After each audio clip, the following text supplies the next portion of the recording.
Let us pay homage to the Buddha, the fully enlightened one. Namo tassa bhagavato arahato samma sambuddhassa. Namo tassa bhagavato arahato samma sambuddhassa. Namo tassa bhagavato arahato samma sambuddhassa. I will pay respect to the Buddha, reciting Pali stanza. Buddho Bodhaya Diti Danto Yo Dhammataya Sa Dhammataya Danto Dhammante Dino Vadaranaya Sa Nibuddho Nibbanataya Tan Lokataranami Lokatarano Lokathumai Kozaya Tasu Phito Mudo Yo Nago Buddha Naga Miro Yadi Asindi Yato Tachin Myaswa Pyadi Buddha Tisali Kuro Rai Tu Twin Dimyen Do Mui Pye Bodhaya Sa Chutai Dadu Bobolu Rokutu Tenlin Tijabazi Jinchu Nga Legao Tanto Kuroga Bin Jiro Mubi Pye Dhammataya Sa Chutai Dadu Bobolu Rokutu Mayun Yin Jijazi Chin Nga Legao Tanto Kuranga Bin Kilita Upukati Inyin Do Mubi Pye Dhammataya Sa Chutai Dadu Bobolu Rokutu Mayun Kilita Punyin Jabazi Chin Nga Legao Dino Vatandaya Navan Garajango Kudan Tochao Kuroran Yaupi Pye Daliye Dharanaya Sa Kuro Tatu Chutai Duro Nebutawan Mavekando Kudan Tochao Yaujabazi Jincho Nga Legao Nebudo Kilita Briniban Winsan Yote Kurorai Nyindo Mui Pye Nibbanataya Sa Kuro Tatu Vene Luro Bukhate Nyinja Bazi Jincho Nga Legao Dhammam Nizin Li Nadamasako Didi Digruna Shita Metta Pye Bojaro Mukhe Babi Lokataranam Lokathumai Gozaya Tasu Phito Mudo Danaga Buddha Naga Miro Yadi Asindi Yato Tatu Myaswa Phyago Nami Namami Kuno Nalong Tong Song Pyong Pyo Mango Sho Yui Gado Myano Lesong Mo Yui Shiko Nyobai Myaswa Phya Myaswa Phya.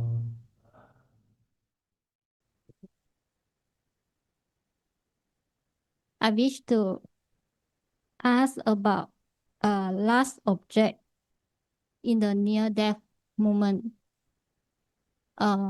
In example of Queen Monica, her last death moment is her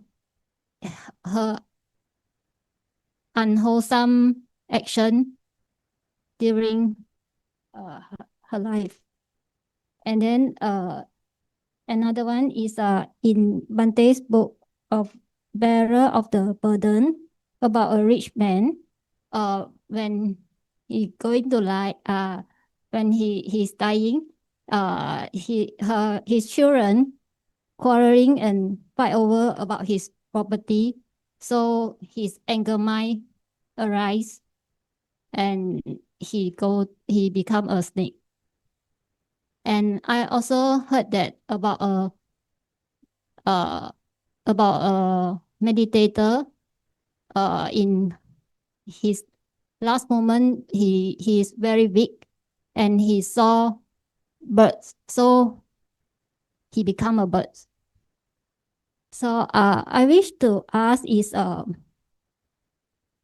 what is the what is the factor that determine the object to arise?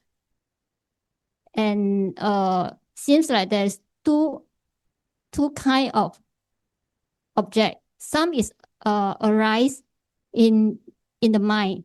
Some is due to outside condition. So how to manage the last object? Thank you, Auntie. So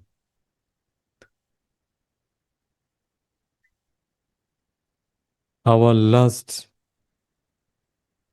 object, near that object, is the object that make decision for our future destiny. According to the Buddhas,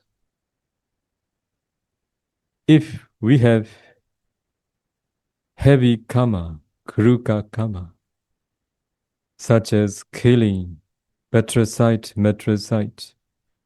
killing arahant,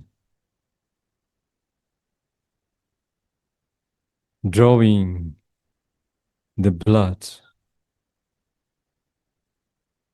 of the Buddha, and skizzing among the Sangha, these are very heavy karma. If anyone has accumulated such heavy karma, nobody can prevent him from falling into four states. Whoever had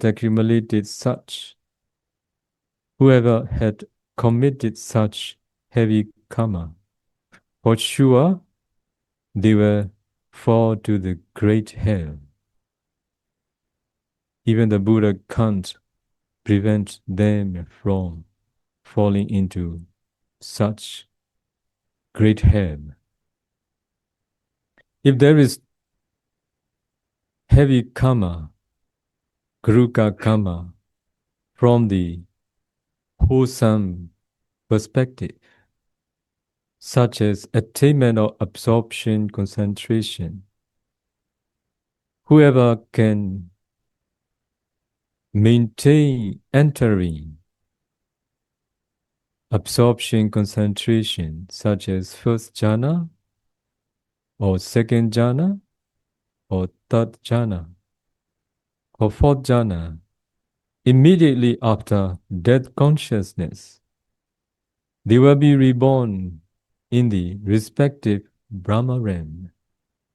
This is for sure. This is Kruka karma from the perspective of wholesome karma. If there is no such heavy karma, either wholesome or unwholesome, at the near death moment, at the near death, there are some external factors, such as seeing sons and daughters are quarreling at the near death moment of a father who was about to die, who was dying. So, sons and daughters, they are quarreling about the heritage. Very sad moment. Undesirable things happen. Because of this reason, anger arose in the mind of their father. Because of this reason, this karma make him reborn as a snake.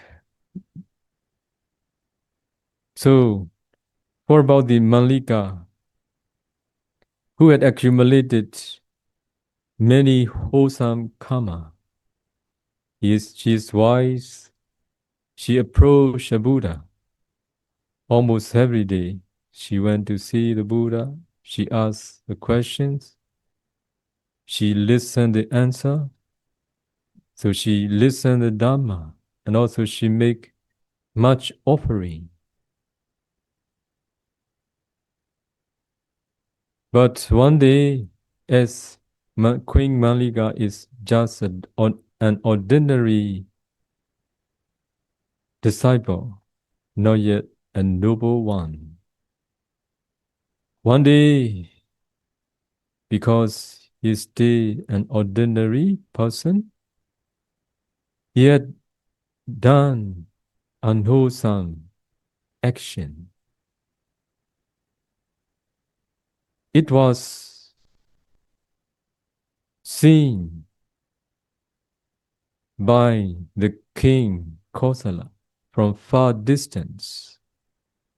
He was not sure about that action because it is very far distance that if when I see Queen Malika, I will directly ask her, did you do such karma? Because fear of losing, the Queen Malika deceived the king Kosala. No, I didn't do. We can lie others, but we can't lie ourselves. Because of this, she feels regret about the action that she has done and also what she has telling lie, what she has done, telling lies towards the king Kosala. So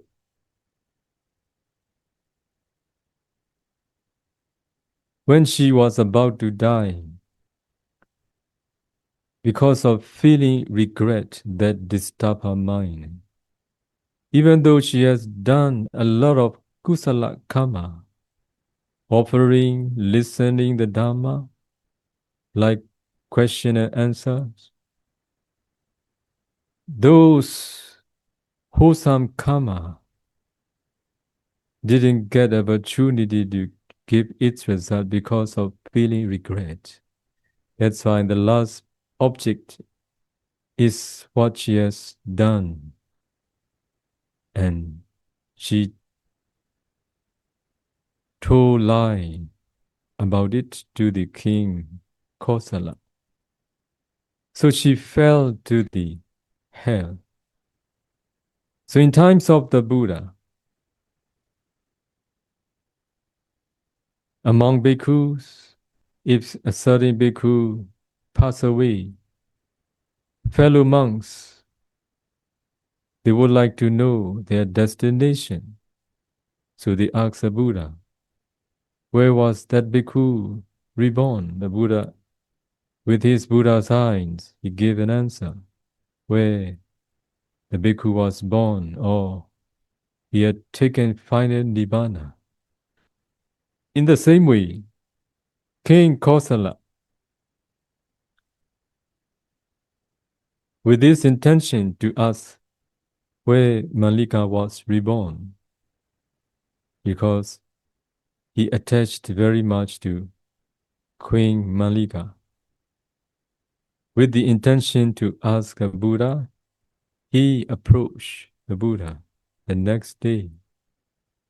Buddha knew very well Malika is now in the hell only for 7 days. After 7 days, she will be reborn in the celestial realm. For that reason, Buddha stopped King Kosala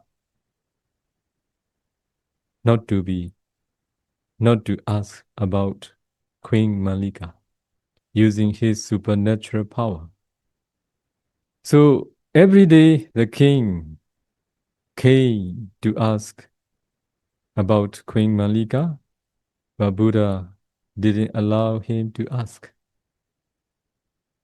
Stop and make him not to remember asking about Queen Malika. So after 7 days, Buddha gave King Kosala to get opportunity to ask him. So the king asked, where was my queen Malika reborn? Buddha said, now she was in this celestial realm. So the king Kosala,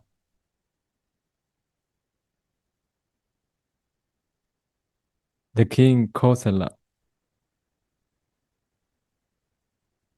proudly say, if my queen Malika was not reborn in the celestial realm, who will be reborn?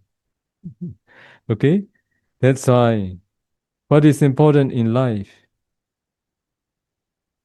not to make oneself feel regret. If we have done something wrong, please ask forgiveness. Sometimes if we can't see a person we have done wrong, so we can approach any bhikkhu, any sayadaw, on behalf of. So you should ask forgiveness by explaining what you have done toward that person. So in this way, you can help yourself. Feeling regret is a big cause. So another bhikkhu, in the Kassapa Buddha's time, the lifespan of humans at that time is 20,000. So that bhikkhu practiced Sila Samadhi Panya, but he could not attain any pattern creation knowledge. One day, he was on the way. So he was traveling on the boat. And then on the way, he saw a certain bushes. And then unexpectedly, he hold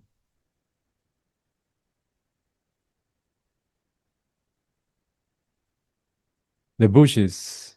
And then with the speed of the boat, it has been cut. So bhikkhus are not allowed to cut any trees. This is not offense for lay people, but for bhikkhus, it is an offense. Because of this reason, but he thought this is a small offense. That's why he forgot to confess for this small offense.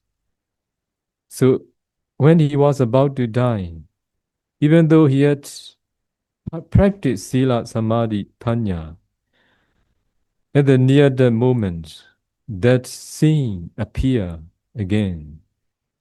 So he feel worried about. He found, so he finds someone to confess for this offense. Nobody was around. For that reason, he could not say any confession. Because of that karma, he was reborn as an animus naga. Okay? For the lifespan of animal nagas, they are very, very long. Up to the time Gautama Buddha arose in the world, he was still spending his life as an animal naga. So that's why we should help ourselves not to accumulate unwholesome karma as much as we can, especially making wrong livelihood. These are dangerous. And also, after doing something, we don't say the truth. We stay, hide. We prevent or we pretend ourselves from what we have done, as if we don't do. Because of all these actions, we will feel regret. Feeling regret is a big dukkha. Okay? So even though Malika has accumulated a lot of wholesome karma because of feeling regret, so it make her suffer in the hell. But as she has accumulated a lot of wholesome karma, only for 7 days she suffered in the hell. After that, she was reborn in the good realm. So we should accumulate wholesome karma as much as we can. It is for sure all of us has accumulated both wholesome and unwholesome karma in our life. For unwholesome karma, what I want to suggest and encourage all of you, be brave for what you have done. I will repeat it. Be brave for what you have done wrong. You should accept it without participating. Okay? You have done. You cannot delete. You cannot cancel for what you have done. If it gives its result, I will accept it.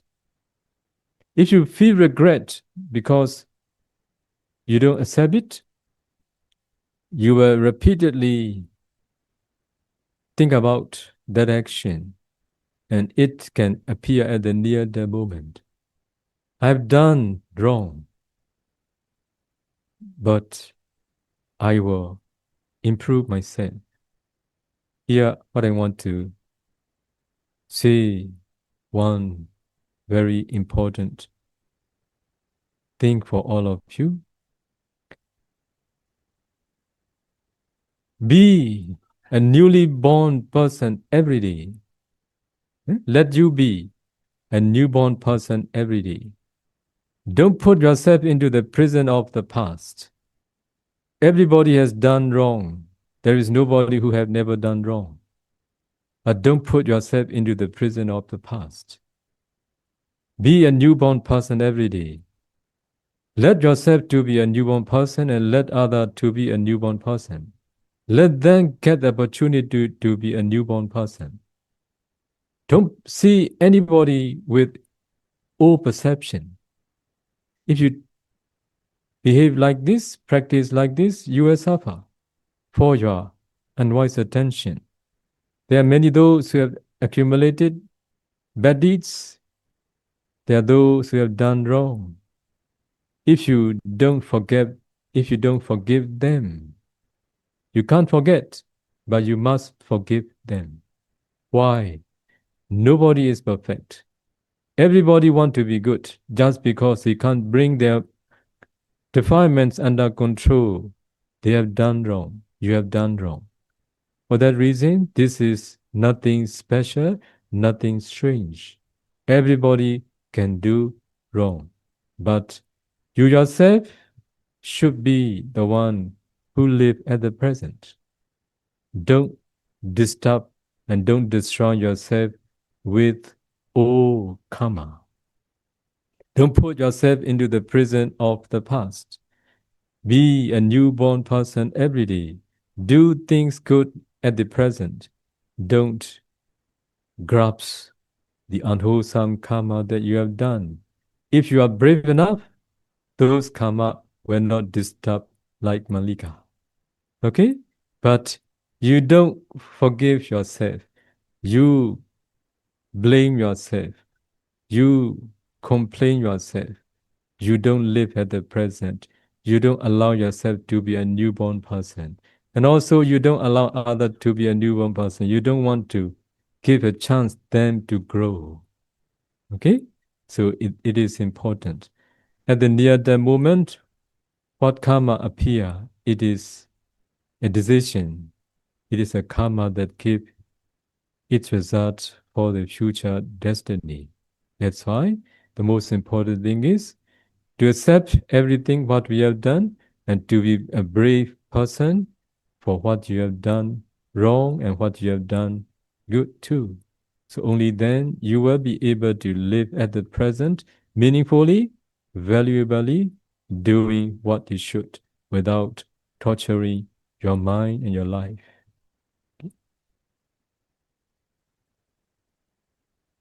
Bante, uh, according to the order of karma ripening, the first one is the heavy karma, the second one is habitual, the third one is the last moment object. But in the above cases, seems like the last object override the second one, the habitual karma.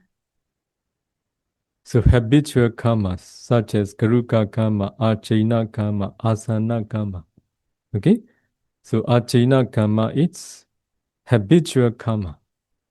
Asana karma, so heavy karma and near death karma. Near death karma here means by oneself or by the others. If we remember,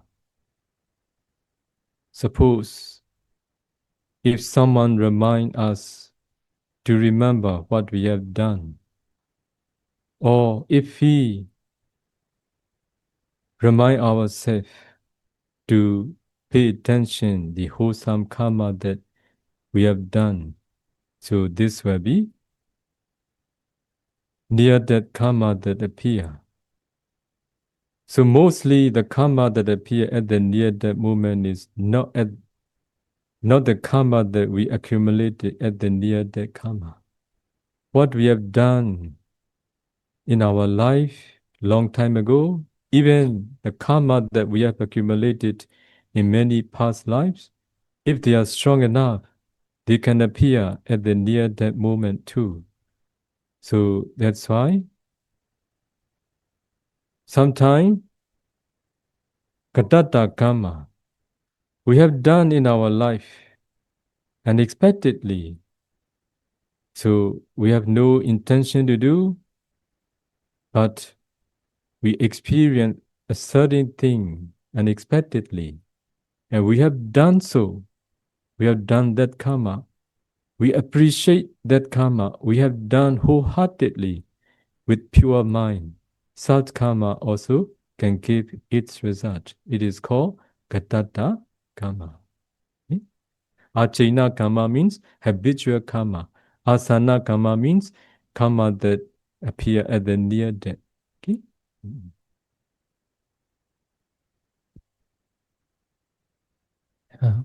Sayadaw, I want to ask Sayadaw, what happened in the mind when somebody become enlightened?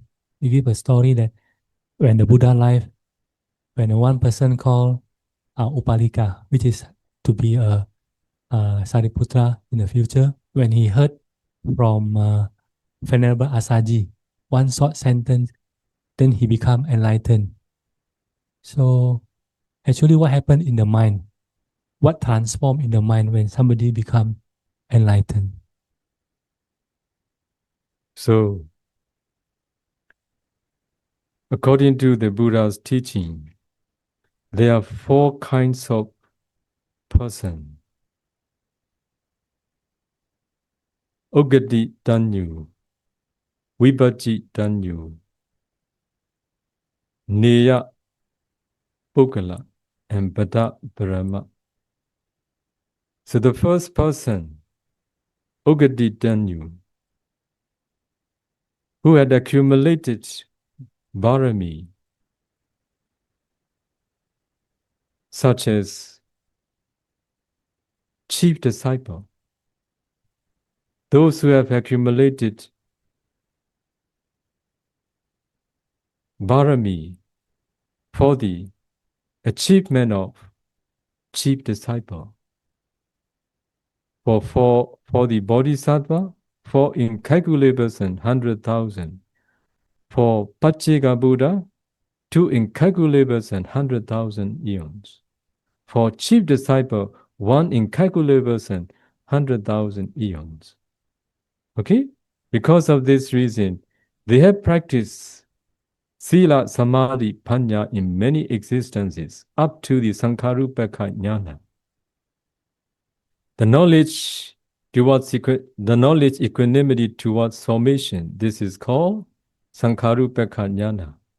They have attained in many existences just because of their great aspiration to be a chief disciple. They cannot go beyond.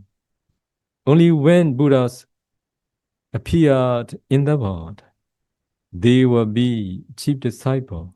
Only it is the right time for them. For them, just by hearing a very short stanza, they are ready to enlighten. Okay? So you need to be such person, I think. Okay? So nowadays, there is no such person in this world. Second person is like Venerable Konanya Tabi, who listen detailed explanation by listening Dhammacakka Bodhana Sutta. The second type of person, Vibhaji Tanyu, are those who are going to enlighten by listening detailed explanation of the Buddha. Okay? For the third type of person, Neya Pogala, many of you are the third person. Just by practicing Sila, Samadhi, Panya, one step after another, step by step, systematically, they can attain enlightenment. For the fourth type of person, so they cannot attain absorption, concentration, path and fruition knowledge at all in this very life. They are not three-rooted person. They are those two-rooted person without wisdom in their rebirth linking consciousness. Because of this reason, how much they practice, how much they try, impossible for the attainment of absorption, jhana, concentration in this very life, impossible for the realization of the Dhamma until they attain path and fruition knowledge. Okay? The next question. What does it mean by to see things as it is? Yada Bhuta Dasana. To see? To see things as it is. Yada Bhuta Dasana. The words behind, I didn't. It's the Pali word of to see things as it is. It is Yada Bhuta Dasana. So to see as it is. Bhikkhus develop concentration. The one who is concentrated will know and will see the Dhamma as they really are. Okay? Yatha Buddhan Pajanati. Okay? So yes, to see as it is, ultimate reality, such as ultimate mentality and materiality, they are rising and perishing rapidly all the time. Cause and their effect, second noble truth, they are rising and perishing as they really are. Nibbana, there is no rising and perishing. Okay? As they really are. The one who is concentrated will know, will see ultimate mentality, materiality as they really are. They will know and see the cause and their effect as they really are. So without having developed concentration, it is impossible to know and to see the Dhamma, the truth, as they really are. To see things as they really are here means to see the Dhamma, the truth, ultimate truth, as they really are. That's why be aware of it, keep in mind. Without having developed concentration, impossible to know, impossible to see the Dhamma, the truth, ultimate truth as they really are. If all of you would like to know and see the truth as they really are, you all need to develop concentration. So listening the words of the Buddha. If someone say without having developed concentration, we can know, we can see the Dhamma, the truth as they really are. It is not according to the Buddha. Pandami Sador, I would like to ask about the mindfulness practice in daily life continuously, how to cultivate? So, to cover mindfulness practice with your daily life, I should share the Dhamma which can benefit for all of you. What is important in life? What should we do in our daily life? Whether old or whether young alike. You all talk about good education. There is no really good education in the world because they are just teaching us conventional, not the ultimate. They cannot teach you to know and to see the truth. It is just conventional truth. How to make our living. How to make use of this very life. Doing what we have learned based on conventional truth. If you want best education, you should be the one who is careful reading the habits of your own mind. Okay?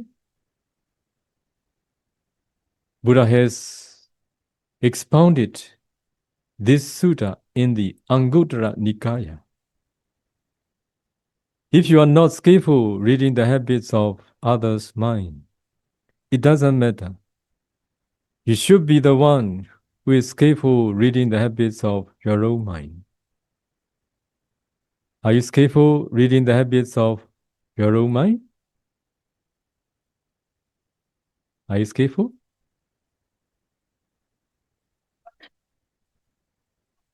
I think I saw in the web, but they say about the skillful in our own self mind, must be mindfulness.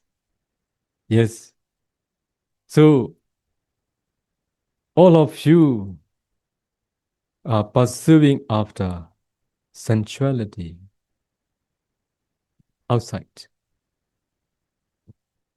You don't keep interest on yourself, but you are interested in you, but not in your mind, but in your body.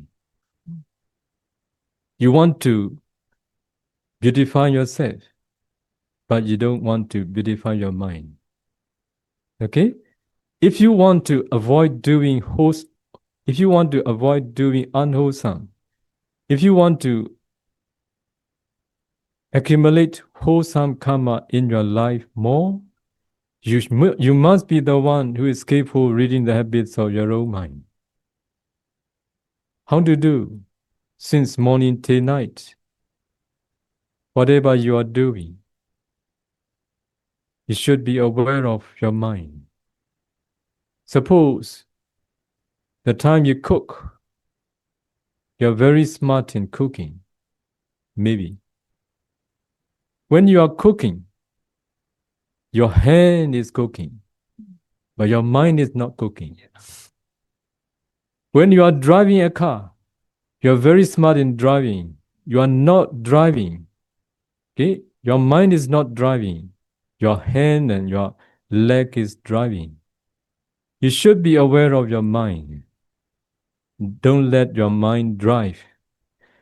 this and that. Okay, you should be aware of your mind instruction, what your mind is telling you. Even though in your walk, if you are doing every day, you becomes familiar with. That's why sometimes you don't need to be aware of it too much. Your mind is not doing what you are doing. Your mind is doing other things. This is a problem.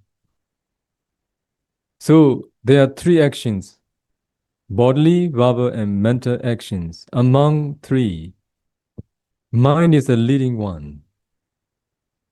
Bodily and verbal actions comes after mental actions. So we feel we have done wrong because of not knowing our mental instructions. So we are unaware of our mental instructions.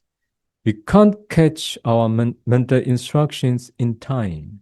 Because of this reason, we have done something wrong. We say something wrong. After that, we feel regret. Okay? Feeling regret is because of not knowing the instructions of our mind. That's why you should be the one who should take this opportunity to be skillful reading the habits of your own mind. So you need payment. You need to pay for it. Nothing, mindfulness. Okay? You need to be mindful. To be skillful reading the habits of your own mind, you need to be mindful. If you are unmindful, you can't do it. So from morning till night, be aware of your mental instructions. Because of doing so, you will see your weakness, you will see your strong point. When you see your weakness at the beginning, you don't accept it. You don't agree with it. You deny it. I'm not. You will see again and again. Finally, you can't deny. You accept what is your weakness because of being skillful, reading the habits of your own mind. When you know your weakness, when you completely accept your weakness, you will improve it. You will find a way how to improve it. Because of being skillful, reading the habits of your own mind, you become aware of your strong point too. Because of seeing again and again your strong point, you will enhance your strong point. We suffer because of participating. Okay? We participate with this, we participate with that. We participate with both good and bad. What is the cause? Our kilesa. Okay? Defilements, greed, hatred, delusion, pride, jealousy are the cause of participating with all the things unnecessary and necessary things. Okay? So because of being skillful reading the habits of your own mind, you stop getting involved with unnecessary things. Your mind is the cause. Your kilesa is the cause. If you become skillful reading the habits of your own mind, you want to be alone most of the time. You don't want to get involved with unnecessary things. You see what you should do, what you should not do. Okay? This is mindfulness practice. Really great. The best education. Okay? Okay.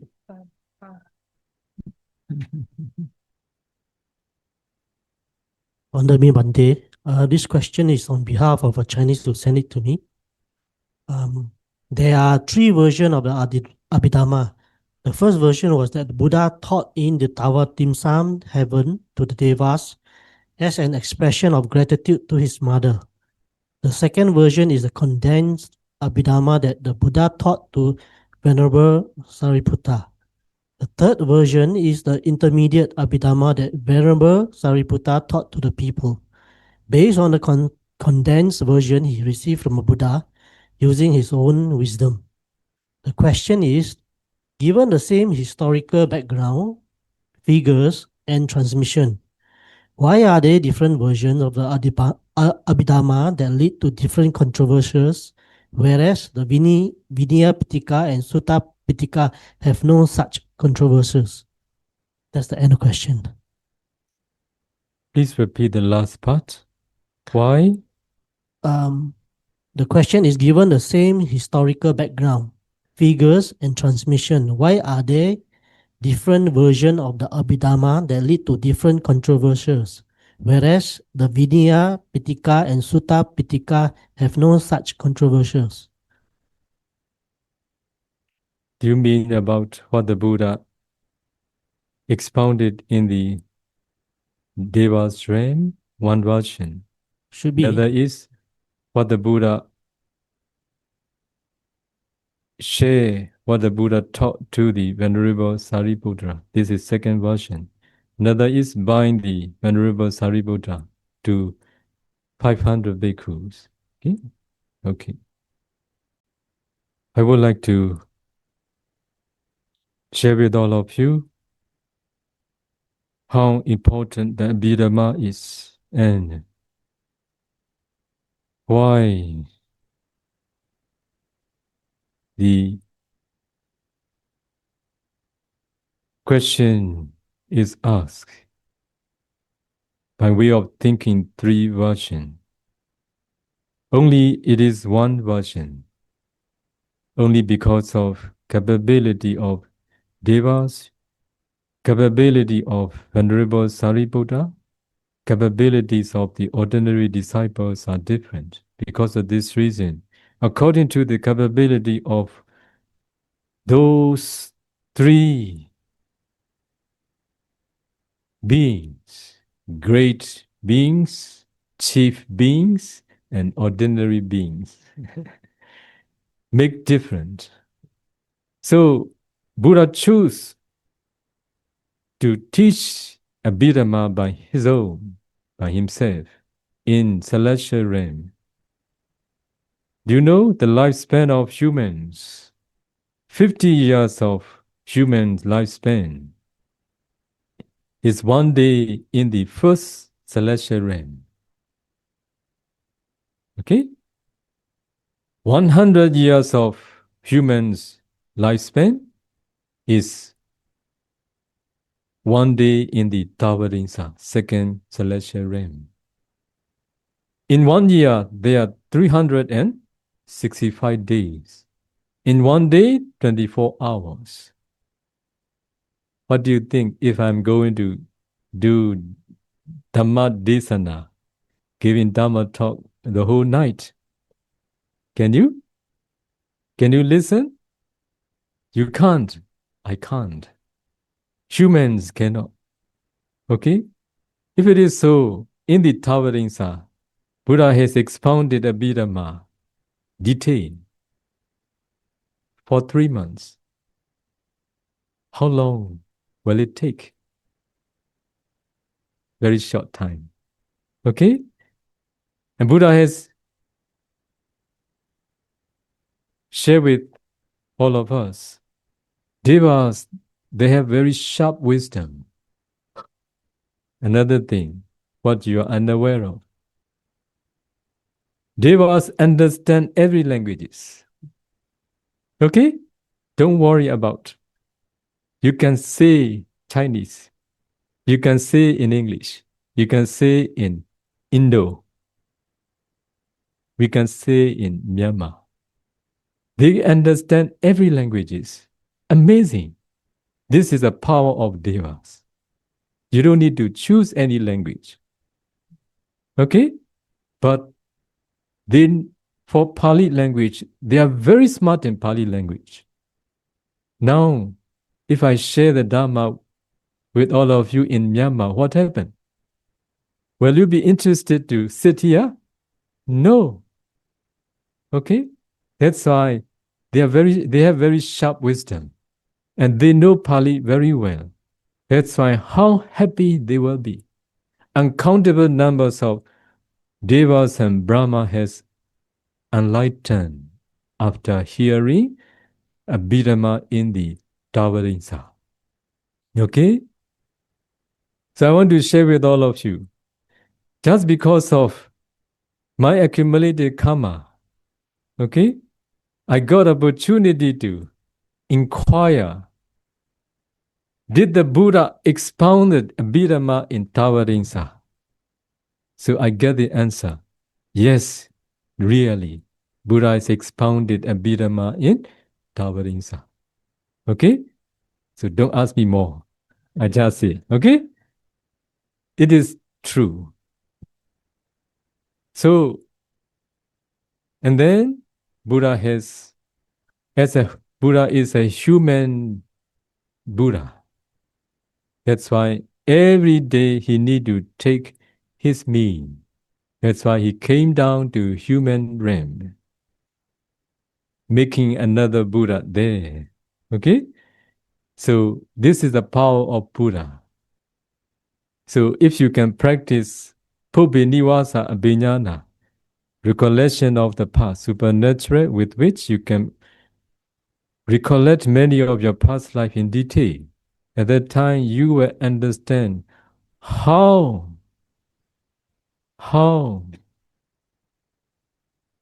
wonderful the power of supernatural power. It is out of reason.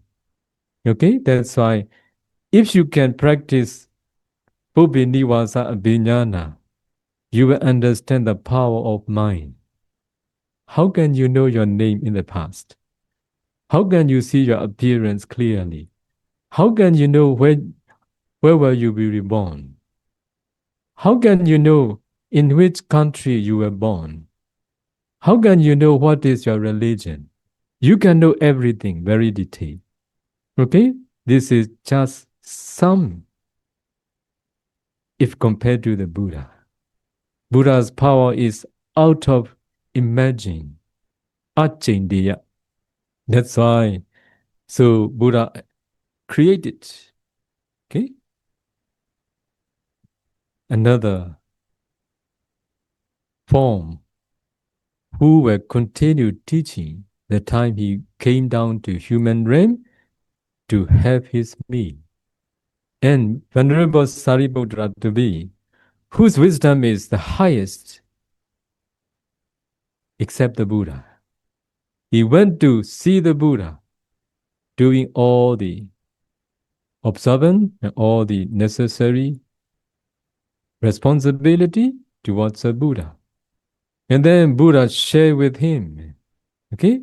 If the Venerable Sariputta here, very brief explanation, he can enlarge 1,000 times, 10,000 times. This is his wisdom. So he understands very, very detailed, but he understands that those ordinary disciples has no such capability. So he make brief. Okay? That's why 3 versions appear according to your questions. Okay? According to the Buddha, only one. Okay? Okay.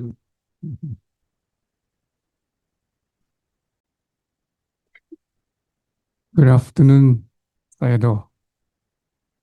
We met yesterday and I feel very privileged. I brought my family along.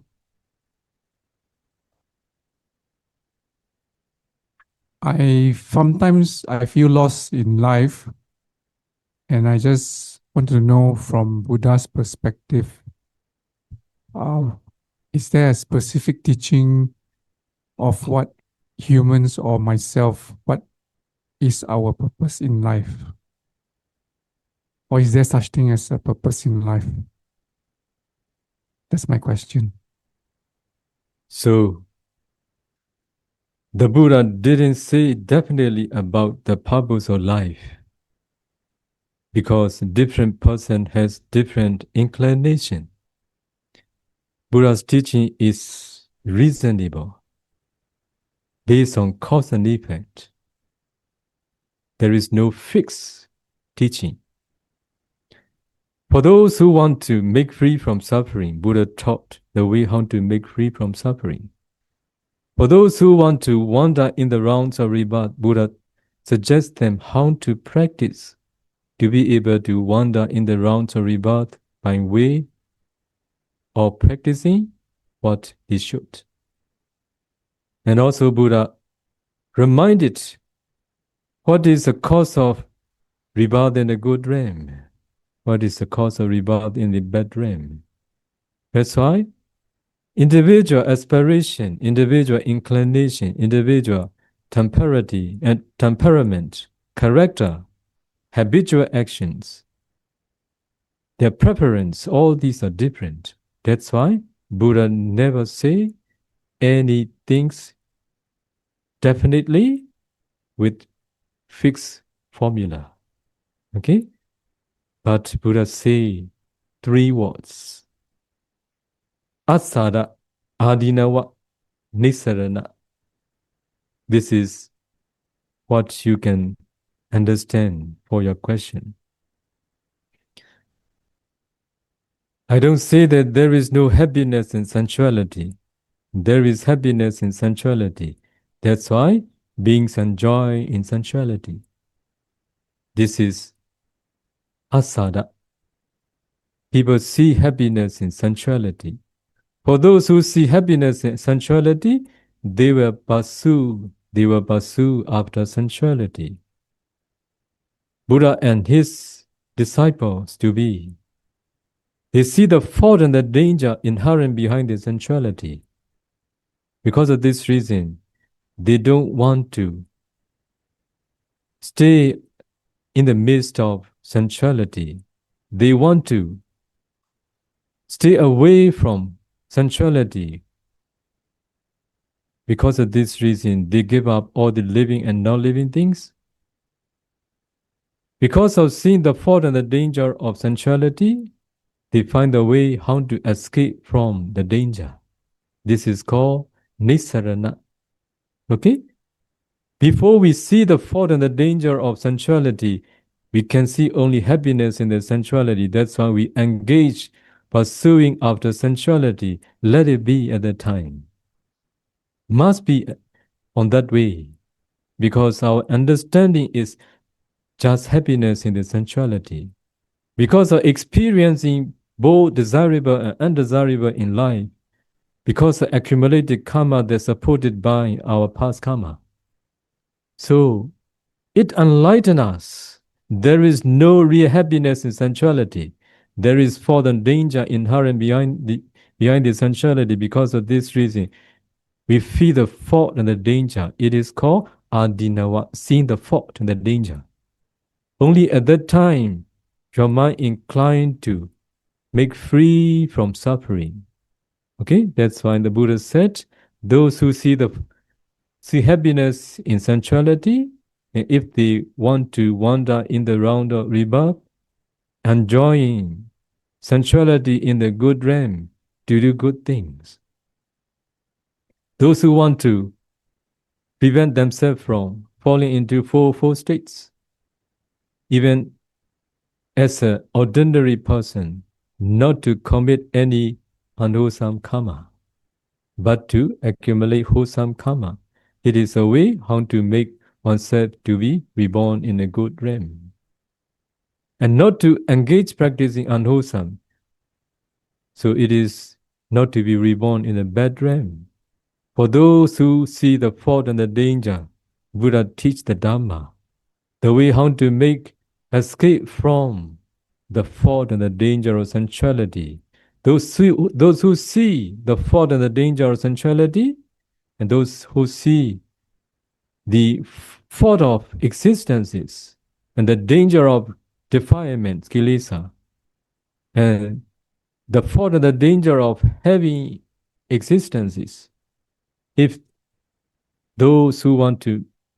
there are those who would like to make free from suffering, they will follow the words how to make free from suffering. This is Nisarana, the way how to escape from all these dukkha.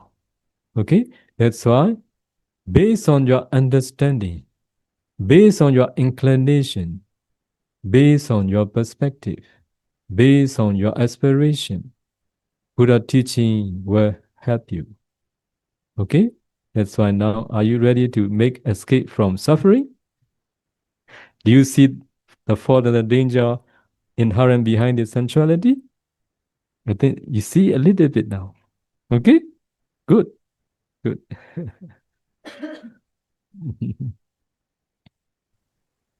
Wandami Sado. Sado, just to let Sado know, on the Zoom now, we have just over 400 participants. And there are many, many questions now on Zoom, waiting for Sado's answers. So may I start asking some of the questions from the Zoom, please? Yes, yes. The first question, Sado, can Sado kindly explain the relationship between the 4 foundations of mindfulness and insight meditation, vipassana? 4 foundation of mindfulness and insight meditation. So, 4 foundation of mindfulness is just a small part of meditation, which is related to insight meditation, such as Kaya Nupassana Satipatthana, Vedana Nupassana Satipatthana, Citta Nupassana Satipatthana, Dhamma Nupassana Satipatthana. There are 4 foundations of mindfulness. What are the 4 foundations of mindfulness? The first one is Kaya Nupassana Satipatthana, contemplating impermanent suffering non-self, seeing the arising and perishing of ultimate materiality as they really are, both internally, externally, door by door, 32 parts of the body, door by door. So if you say thoroughly, it will be 42 parts of the body. So just by contemplating, seeing, arising and perishing of ultimate materiality, it is just half of Kaya Nupassana Satipatthana. After that, we need to contemplate impermanent suffering non-self, seeing the arising and perishing of ultimate mentality. Only at that time, it will complete Kaya Nupassana Satipatthana. So for those who don't develop concentration, they were no way to see ultimate materiality. That's why those who would like to practice 4 foundation of mindfulness, they need to develop concentration. At least access concentration, the best absorption concentration. And then they need to practice 4 elements meditation. Only then they can break down their body into very tiny small particles. Without seeing small particles, they cannot analyze the ultimate materiality in those particles. So in the idol, there are 7 kinds of kalapa, such as eye sensitivity, body sensitivity, bhava rupa, sex decade kalapa, and mind-born kalapa, mind-born materiality, nutriment-born, temperature-born, and life-neural kalapa, altogether 7 kinds. So they appear in the form of very tiny small particles. So what has been translated as subatomic particles. So we assume that it is smaller than atom. So without practicing 4 elements, you cannot know, you cannot see small particles. Even though you can see, because of accumulated karma in the past, there are some of my disciples who see small particles in the very early part of their meditation. since they practice Anapana meditation, they started seeing small particles. Such meditators are those who have practiced Rupa meditation in the past. That's why they could see small particles easily. But for majority, they need to practice four elements meditation. Only then they can break their body down into very tiny small particles. Only then they can analyze ultimate materiality in those small particles. After that, they need to practice ultimate mentality. In the realm where there are five clinging aggregates, mentality arises based on materiality. That's why Visuddhimagga recommended before descending ultimate mentality, we should analyze ultimate materiality thoroughly first. Because mentality arises based on materiality, that only after we have discerned ultimate materiality, we can discern mentality more thoroughly, and our understanding on ultimate mentality will be more clear. So only at that time, they can see the cognitive process. So if someone say, it is impossible to know and see mental process, cognitive process in this life, yes, it is not true. It is possible. First, to develop concentration. Second, to follow the words of the Buddha. It is not that the Buddha didn't teach. It is what that the Buddha has directly taught, what the Venerable Sariputta could discern Citta and Cetasika. So, commentary to the Anubbara Sutta, it is explained why do we can discern ultimate mentality, Citta and Cetasika, one by one, because we can discern object and base. What is object? For color line, object is color. If you see small particles, you will see color of small particles. The color impinges on the eye sensitivity. Eye sensitivity also small particles. That's why if you haven't analyzed Chakku Pasada, eye sensitivity, you cannot pay attention to the color. Even though you pay attention to any color, you cannot see cognitive process. That's why, first of all, to analyze ultimate materiality. And second, to pay attention to the respective object. Color of group of kalabas impinges on the Chakku Pasada, eye sensitivity. At that time, color impinges not only on the Chakku Pasada, eye sensitivity, but also on the Bhavanga. Color object impinges on both door, eye door and mind door. At that time, eye door cognitive process will arise. In the eye door, there are 14 mind movements. In those 14 mind movements, there is feeling. So if you have analyzed Citta and Cetasika in every mind movement, so you can understand how to practice Vedananupassana.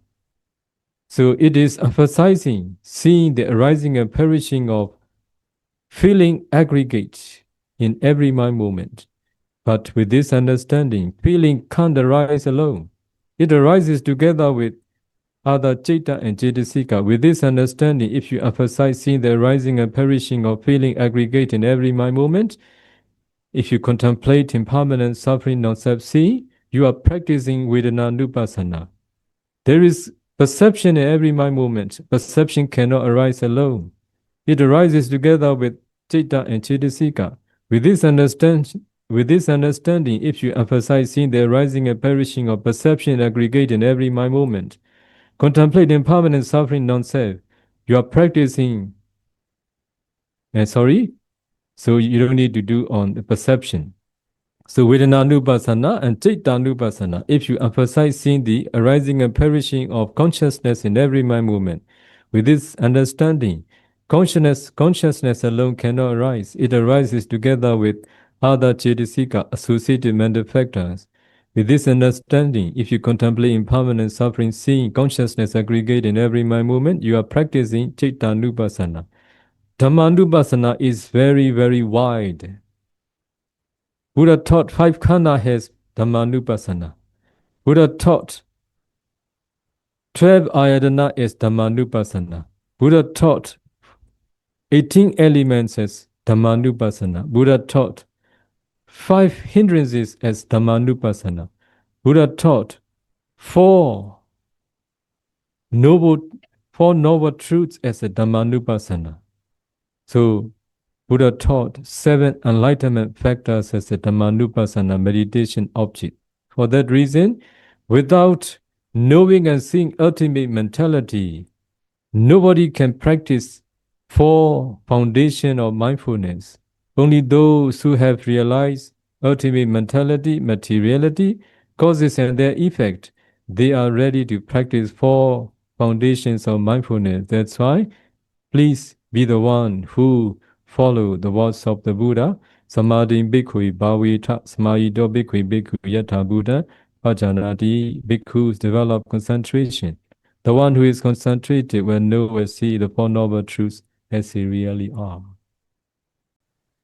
On behalf of the Chinese friend, in actual meditation practice during the stages of discerning the mind, the matter, and the causes of mind and matter, what should practitioner pay attention to? Or are there any meditative skill or expedient means that need to be mastered? Is my explanation cover the question? So those who would like to know and see ultimate mentality, they must be those who have practiced, who have discerned ultimate materiality. So I should explain a little bit more. So there are 2 types of meditators. Vipassana Yanika and Samatha Yanika. Pure insight practitioner, Vipassana Yanika, and serenity and insight practitioner, Samatha Yanika. For Samatha Yanika, to practice mentality meditation, nama meditation, they can directly practice nama meditation because they have attained absorption concentration. This is their option. For Vipassana Yanika, pure insight practitioner, those who don't develop any absorption concentration, they cannot practice nama meditation directly. They need to practice rupa meditation first. Only then they can proceed to know and to see ultimate mentality. But for Samatha Yanika, even they can practice nama meditation immediately after they attaining absorption concentration. Normally, for Samatha Yanika, even for Samatha Yanika, serenity and insight practitioner, we don't teach nama meditation directly to. The reason is, in the realm where there are 5 khana, human realms, human beings have 5 khana. Celestial realms, celestial beings has 5 khana. Rupa Brahma, they have 5 khana too. So in this sensual realm and sensual realm, Kama, Sugati, Bhumi, and the Rupa Brahma. In the material Brahma realm, there are 5 khana too. In the realm where there are 5 clinging aggregates. Mentality arises based on materiality. That's why we teach both Samatha Yandika and Vipassana Yandika. Rupa meditation first. Materiality meditation is their first meditation when they started insight meditation. Only after that, if we taught Nama meditation, they are able to practice mentality ultimately very thoroughly. Okay? Good afternoon, Sador. We met 20 years ago at White Chong's place. I don't know whether you still remember me. Remember? Anyway, Remember. okay. Anyway, I read your book about the 16 steps of the insight knowledge from number 1 to number 16. So there's one part I don't quite understand because on number 13, there's a change of lineage. Change of lineage when you, from an ordinary Putujana, you see the Nibbana for the first time.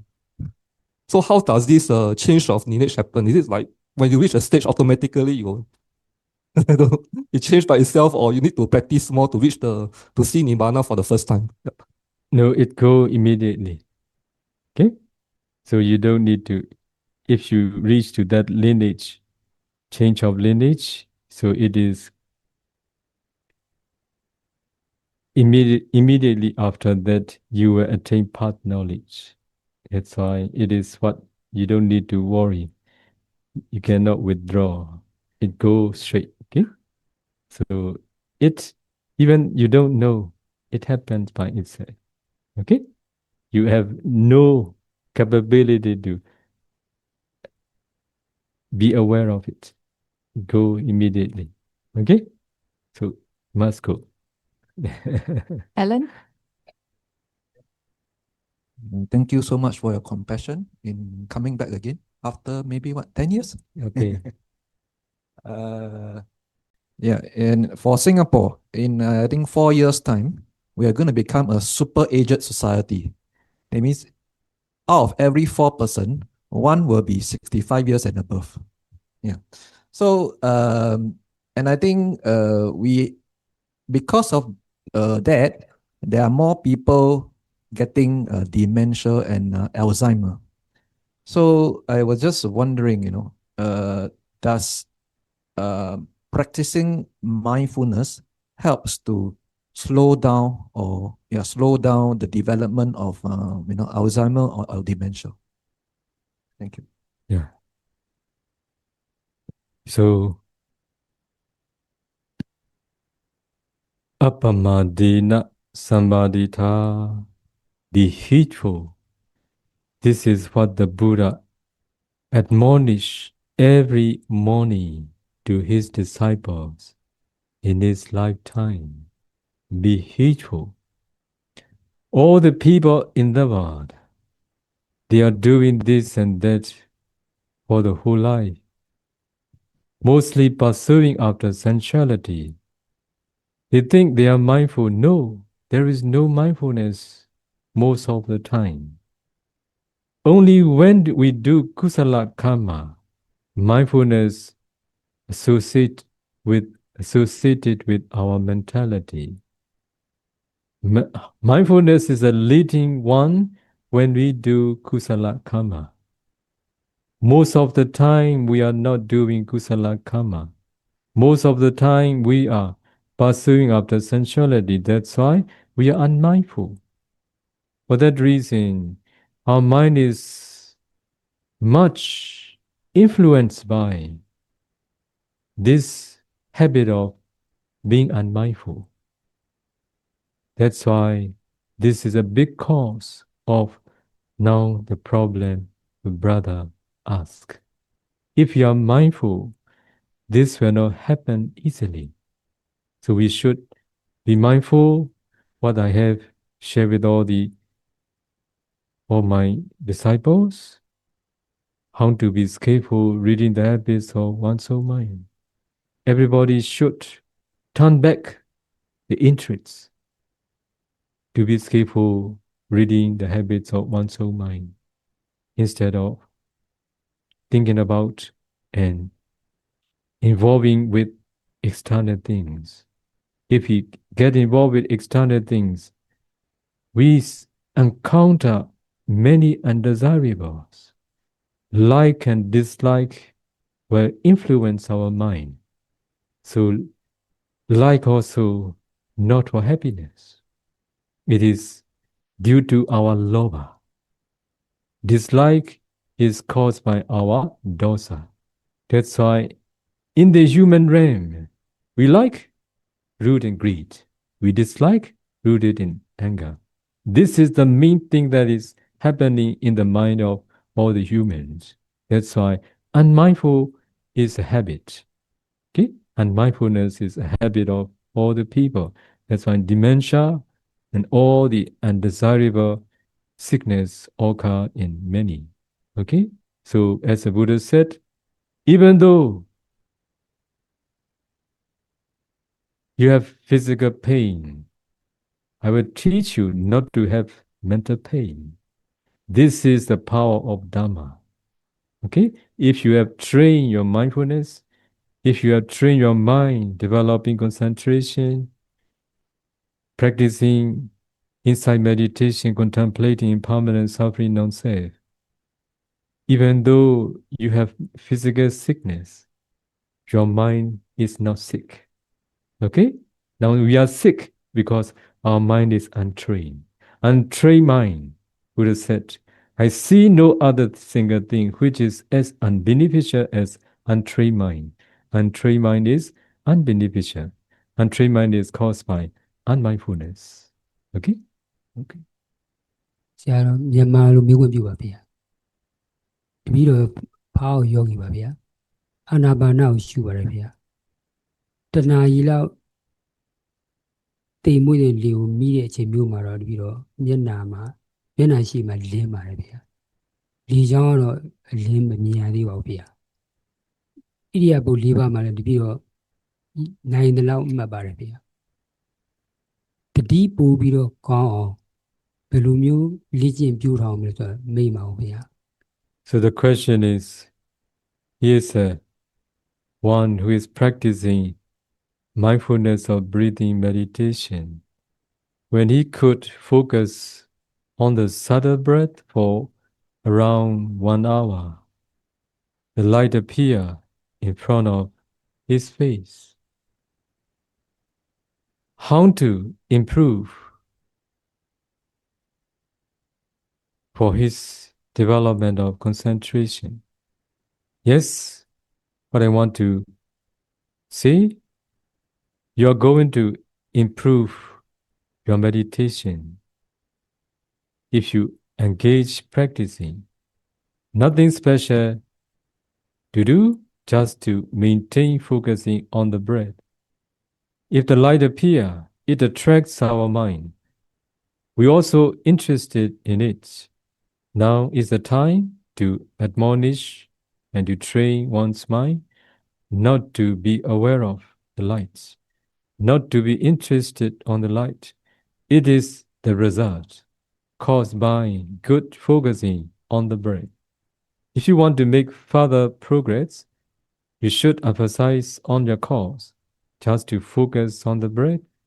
If you are able to maintain focusing on the breath continuously longer time, concentration will develop more. The light that appears somewhere in front of you, for a short time, it will appear more longer. If the light appears more longer time, also let it be. Just be with the breath. Just by maintaining focusing on the breath continuously, one sitting after another, the light will come closer to your nostril. At that time also just maintain focusing on the breath as usual. If you maintain focusing on the breath continuously longer time, the light will unify with the breath. At the beginning, when unification starts, the light is not yet stable. You should wait until the unification lasts for 30 minutes. Only when the unification lasts for 30 minutes, you should switch awareness on the light from the breath. If the light is stable, you feel easy focusing on the light. If the light is not yet stable, you feel difficult focusing on the light. If it is so, you should focus back on the breath. When you feel easy, when you feel that the light and concentration is getting stronger by focusing on the light, you should keep focusing on the light continuously, and very soon you will be the one who is able to attain absorption concentration.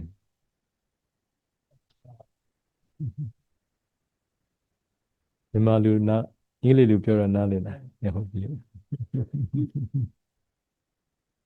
Wandami Bante. One thing I'd like to ask regarding certain wishes, or after meditation, we always say idame punyang asawakya and things like that. When we say it in our heart and when we say it out loud, is there a difference?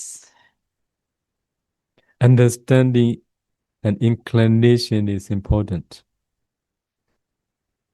Idame punya asawakya vaham hotu idame punya nibbana sa pacayo hotu. Whether you understand or not, I don't know. You want to attain nibbana? Yes. Do you know what is nibbana? You don't know, right?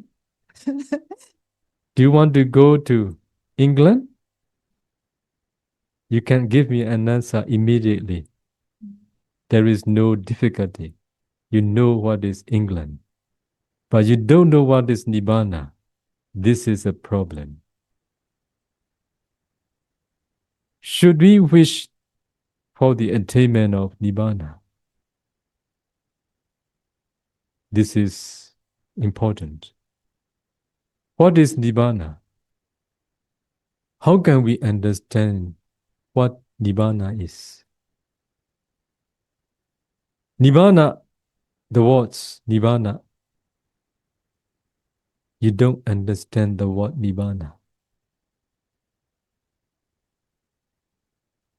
When you attain path and fruition knowledge, path knowledge removes respective defilements, taking nibbana as an object. Those who can remove kilesa, asserting kilesa, respective defilements, they see nibbana. Seeing nibbana and eradicating of kilesa happen at the same time. That's why I would like all of you change the words. May I be the one who can eradicate the cause of suffering, defilements. It is the same with may I attain nibbana. Which one do you understand? Okay? Would you like to remove defilements? Yes, we suffer because of kilesa. If we can remove, how peaceful we will be. That's why I have suggested many of my disciples in Myanmar to change the world. May I be the one may I be the one who can eradicate the cause of suffering, defilements. It is the same with may I attain nibbana. Okay? Make an aspiration with the words you understand. Okay? If I can remove all the defilements now, I will remove now. Because this is a cause of suffering. Okay? I think everybody also, many of you, almost all of you would like to remove kilesa. This is a cause of suffering. Okay? So with understanding, with mindfulness, with inclination, verbally, mentally, whatever, it is okay. Okay? Another one, sorry. Bante, how about when we want to share merits? In that case, do we have to verbalize it? It has to be heard? Or do we say silently and it can be shared? You need to announce. So mainly,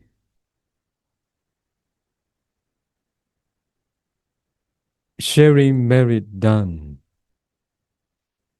Humans among humans, those who know the benefit of rejoicing, they say sadhu, sadhu, sadhu. Because of rejoicing, kusala citta arose in them. If that kusala citta appear at the near death moment, they will be reborn in a good realm. This is a benefit of rejoicing, sharing merit done. But here I want to share with all of you, where people practice Dhamma, where people do reciting of Parita and Patana, inviting devas. If you do regularly, respectfully, many devas come and listen. Okay? But you need to be the one to recite regularly. I will relate how important regular recitation. One day of human 24 hours. 1 year of human 365 days. 50 years of humans equal to 1 day of first celestial realm. Today you recite this time. Tomorrow recite another time. Devas encounter difficulty to arrange to come. Okay? Don't do that way. They will not come and listen. Okay? You need to listen. You need to recite regularly at the same time. Okay? Very important. As Buddha chose to expound it Abhidhamma in celestial realm, Devas, they delights listening Patthana chanting very much. Okay? They like very much. This is their preference. That's why please do Patthana chanting regularly, fixing the time. Okay? As they understand Pali language very well, when you invite, please invite in Pali. Okay? Samanda Chakawalisu Ataragan Chantu Devata. This is what they like. Okay? You can invite in your language, but in Pali is better. Okay? After Patthana chanting, please end with Mitta Parita, Karaniya Matta Kusalina. Okay? After that, please share merit done. You can do in your own language. Okay? You should call all the names of the devas that you know. Okay? How great it is. Just by rejoicing your sharing merit done, they can improve in many, many things. Okay? So they have with a lot of companion. Their mention become very huge, very great, very excellent. So here, very interested in, like Sakka. Okay? Buddha has expounded Sakka Panya Sutta because King of Sakka asks many questions. King of Sakka is about to die. Okay? At the end of the Q&A, okay? Sakka reborn as a Sakka again. Only two persons know, Buddhas and he himself. Okay? When you share merit done, there are some devas who are about to die. After rejoicing, sharing merit done, they were reborn in a good realm, better realm. Okay? Just by rejoicing, saying sadhu, sadhu, sadhu, they can make much benefit. They can upgrade. Okay? That's why it is mainly for devas. For humans, those who hear, those who hear, those who rejoice. But for devas, they have divine ears. Okay? They listen the Patthana chanting. with different condition. As they have divine ears, as they have divine eyes, as they can come so within stretching and bonding. Go in this short period. So in this period, they can reach where we are reciting. They can come immediately. That's why if they have right condition, they can come and listen. If they have no right condition to come, they listen from where they are with divine's ear. Okay? Now I can share the Dhamma just with all of you in this room. When you recite Patana, you do propagation work for many of the devas. Okay? Better than now. Okay? That's why keep in mind, very important. If you make your environment to be the place where good devas enjoy, you should be the one who recite Parita. They like Parita also very much. If there is a certain ceremony, they requested to chant 11 Parita. But in other time is to listen the Patana. This is their appreciation. Okay? So keep in mind, don't chant Patana for any worldly attainment. Just to share the Dhamma with devas. Many listen more than now what you are listening. Uncountable. If you do, regular. So what the Buddha has directly expounded, after you do offering, after you do chanting, you share merit done. Devas, those who rejoice your sharing merit done, they keep in their mind, they are really grateful. They thank you very much. They are those who have done great things for us. We will protect them when we have right condition. Okay? So they are observing you. As they have divine eyes, from Myanmar, they can see me. Okay? From Indonesia, they can see me. If necessary, they came immediately. Why? They can come immediately within a short time. Okay, you came now to Pamc. How many hours you drive? There was no need to do. Okay? Okay? Mm. Yeah. Sado just now mentioned about explaining about the wish to attain Nibbana, the wish to eradicate all the causes of suffering, which is kilesa. There is a related question about this. I mean, not the same, but related on Zoom.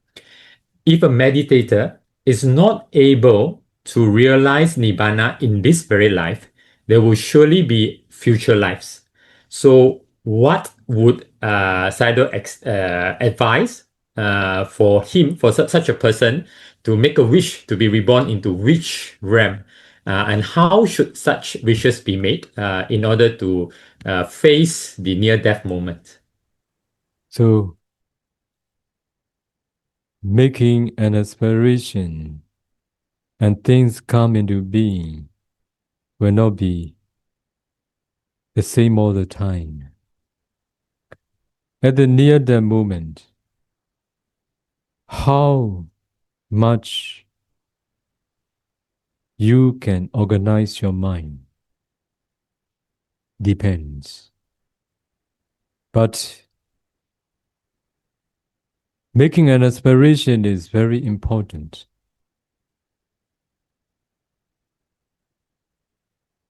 Like a boat without pedal, right? Pedal, right? Rudder, no rudder. Pedal.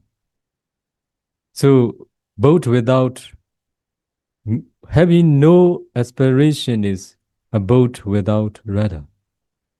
Okay?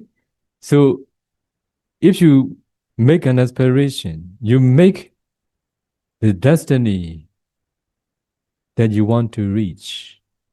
Okay, after that, you need to work hard without making an effort. If you just make an aspiration, it will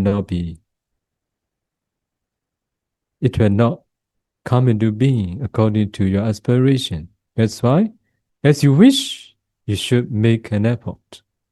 What you should do. So, do we born as humans or do we born as celestial beings? Which is better? RAM is not important. Important is potentiality. If you have practiced Sila, Samadhi, Panya, even though you haven't attained path and fruition knowledge in this very life, because you have potentiality to grow in Dhamma, in your mental continuum,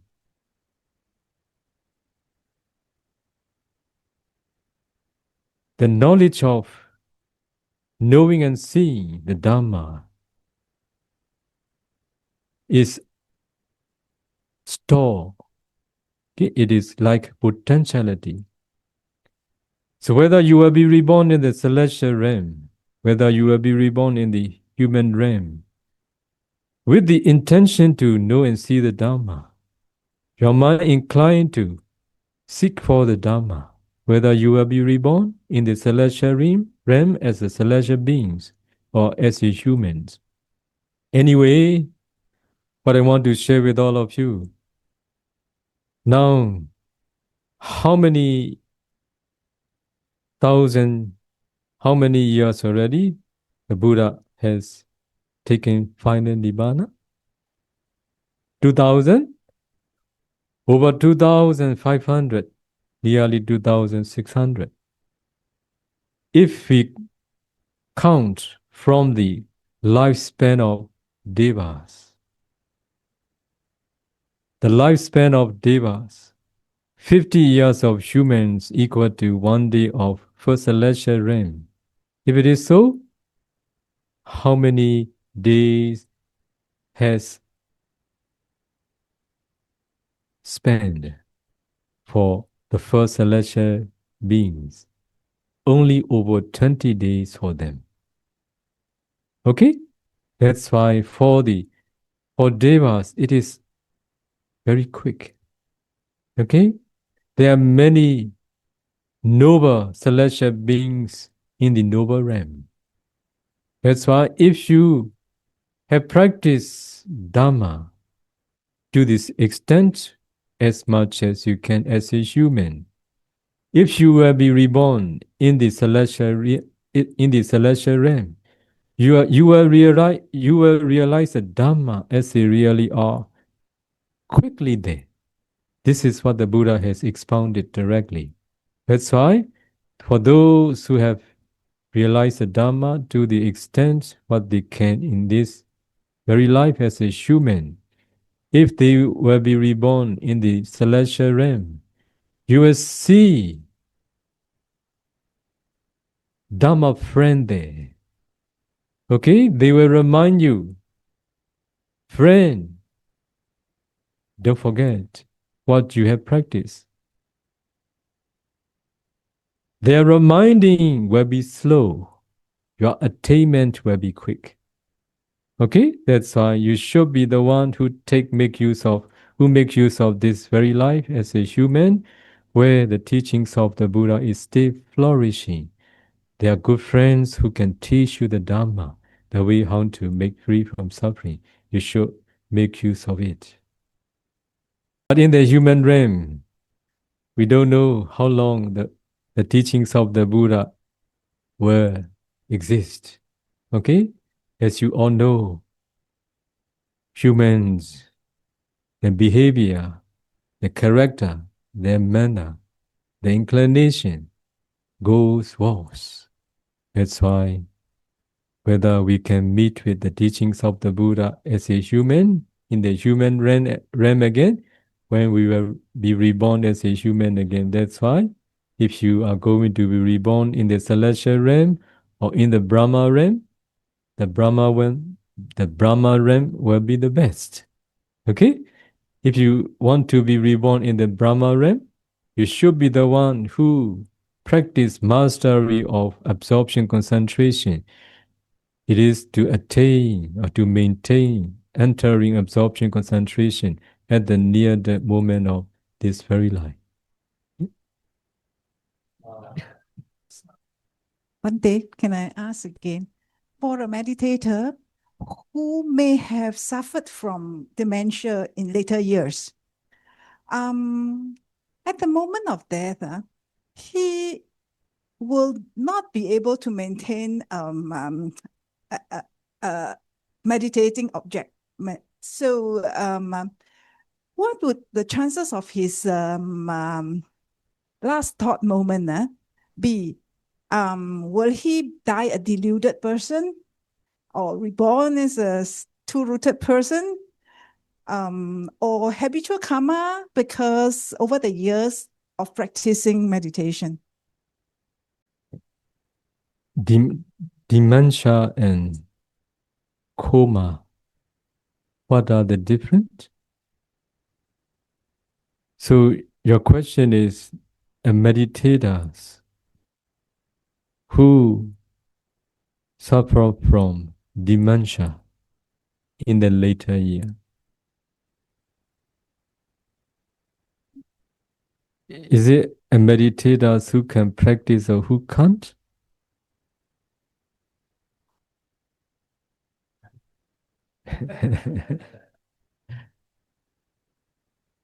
So we should say like this, whether deluded person, whether it's a person suffering from dementia or who is in a normal state of mind, whoever, at the near that moment, the karma that appear is what cannot be decided by many of the people in the world, because only the noble ones, they are those who can choose their future destination according to their wish, according to their capability. All the ordinary,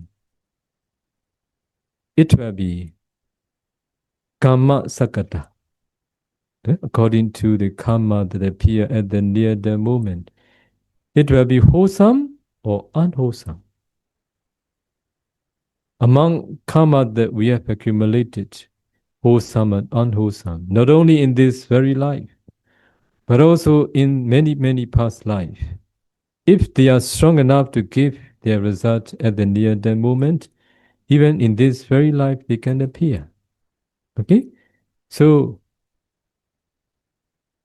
at the near death moment, those who are around him, if there is a certain person who can support near death person by way of reciting Dhamma, what he usually recite or what he usually listen, it will be a great support for near that person.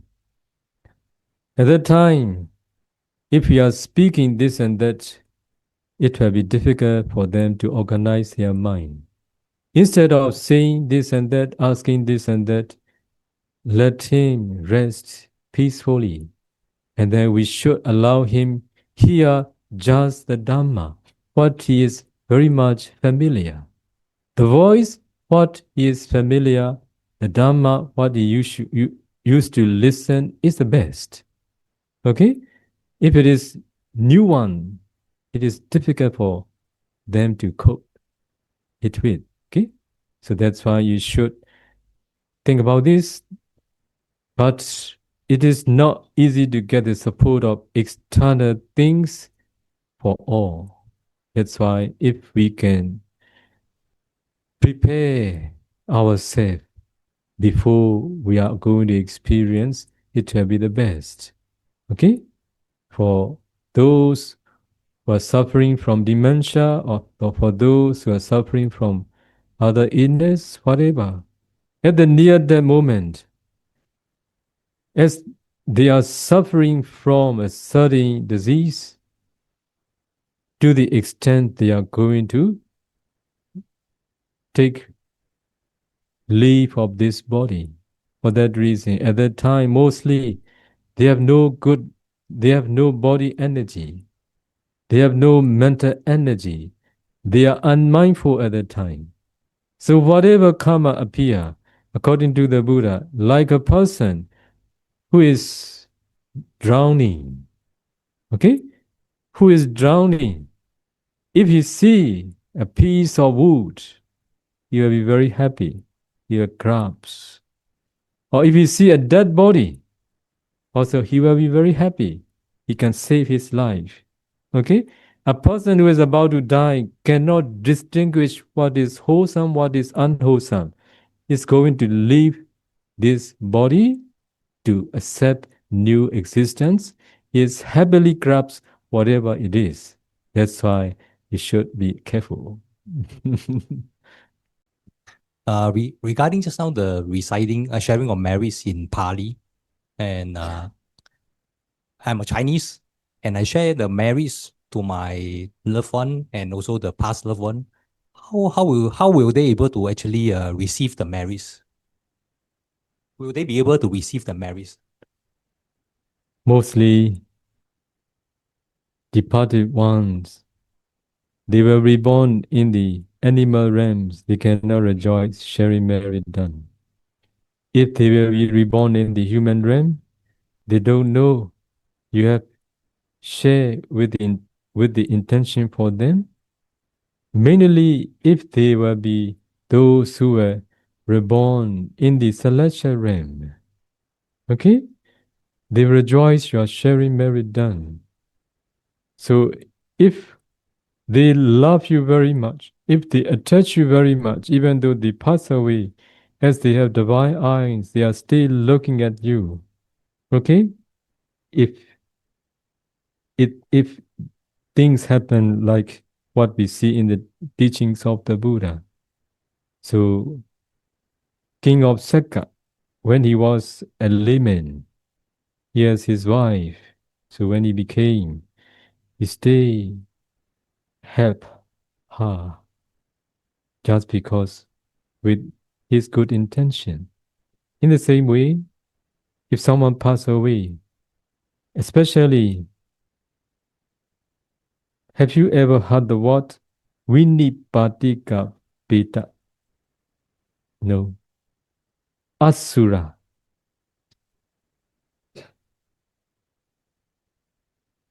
So in among celestial beings, in the first celestial realm, there are 4 Satumara, 4 kings.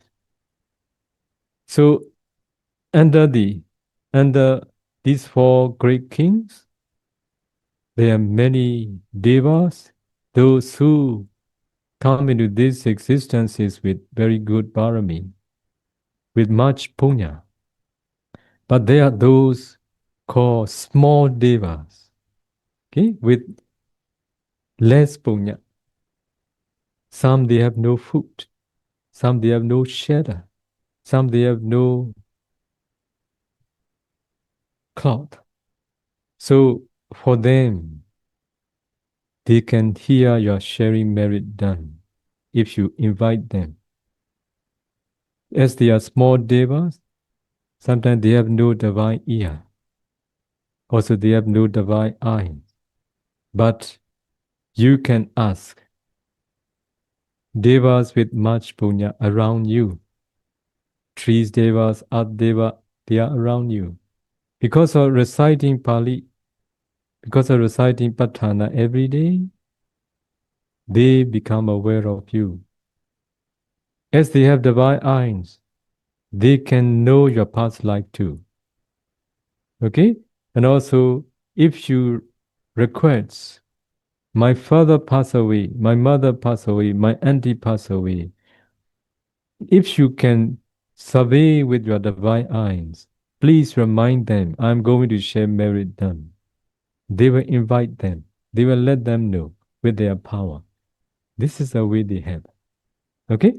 Okay.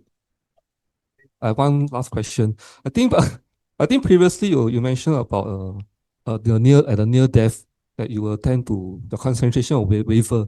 So let's say if you are able to reach a access concentration, not absorption, but just access only, will it be strong enough to suppress the negative karma you may have in the past, not just this life, in the previous life, so that at least you're alert enough to go to your intended destination? Excess concentration. If you maintain excess concentration at the near death moment, you will be reborn as a celestial being, or you will be reborn as a human according to your avijja, ignorance, tanha, attachment, upadana, clinging. Okay? So we have our attachment. Do we reborn as humans or devas? If we are those who were reborn in the celestial realm again and again, as a latent tendency, it influences us very much. Our mind inclined to be reborn in the celestial realm, if good karma appear at the near death moment. Excess concentration for Brahma, they will be reborn as a human or as a devas again. For devas and for humans, if they can maintain excess concentration at the near death moment, in the same way. Okay, they have two options.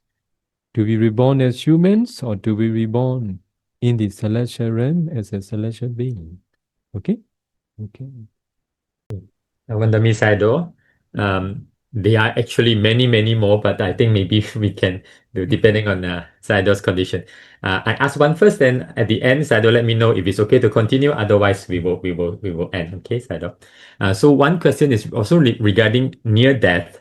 If someone is able to have mindfulness, but he has not developed jhana, which would be better for such a person? Number one, just to focus on the in and out breath. Number two, to reflect on the kusala that one has done. Number three, to listen to chanting. Or number four, to listen to Dharma talk, which would be the best preparation for death. And relatedly, if someone, because of illness, has to take morphine before passing away, would that cause a delusion and therefore will cause a rebirth in the animal realm? What is the last one? Last one is sometimes because of, like, for example, if a cancer patient, a lot of pain, the doctor will inject morphine so that they would not feel the pain. Then with morphine, sometimes they are not alert. So would the question is, would this cause a deluded mind, and therefore cause a rebirth into the animal realm? So depending on oneself and one's own capability, and depending on others, external factors, these two should be distinguished. It should be those who can rely on our capability. This is better. Whatever we can pay attention at the near death moment, meditation object, wholesome object, it will be good. Listening. For sure, when we are about to die, we cannot prepare to listen. Whether there is right condition for us to listen the Dharma at that time is external factor. If there is no support, whether we are going to die in Myanmar, whether we are going to die in Singapore, we don't know. So we can't expect where, when, how we are going to die. That's why the best thing is to rely on one's own capability. That's why we should prepare beforehand. As you all know, to maintain focusing on meditation on object, how difficult it is. Even though we are young, even though we are strong, even though we have bodily and mental energy, if we are unmindful, if we are those whose mind don't incline to maintain focusing on the object, everything is difficult. That's why training of the mind is a good preparation. It is to be able to develop one's own capability at the near-death moment.